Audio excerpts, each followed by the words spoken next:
ತ್ಯಾಗಶೀಲ ಜ್ಞಾನವಂತ ಬುದ್ಧನಂತಾಗು ಬುದ್ಧನಂತಾಗು ನೀ.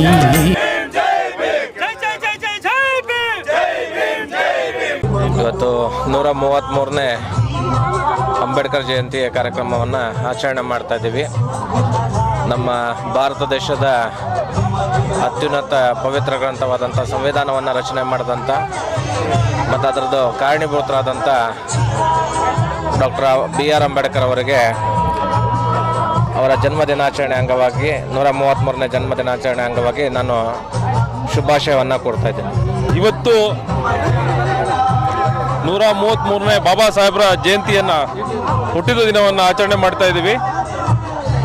ತುಂಬ ವಿಶೇಷವಾದ ದಿನ, ದೀನ ದಲಿತರಿಗೆ ಆಶಾಕಿರಣವಾದ ದಿನ ಇವತ್ತು ಬಾಬಾ ಸಾಹೇಬರು. ಈ ಸಮಯದಲ್ಲಿ ಏನು ಹೇಳೋ ಅವಶ್ಯಕತೆ ಇಲ್ಲ. ಅವರು ಬರೆದಿರುವ ಸಂವಿಧಾನ ಏನು ನಾವು ಭಗವದ್ಗೀತೆ ಅಂತ ಹೇಳ್ತೀವಿ, ಅದರ ನೆರಳಲ್ಲಿ ಇವತ್ತು ಎಷ್ಟೋ ಜನ ಜೀವನವನ್ನು ಕಟ್ಕೊಂಡಿದ್ದಾರೆ.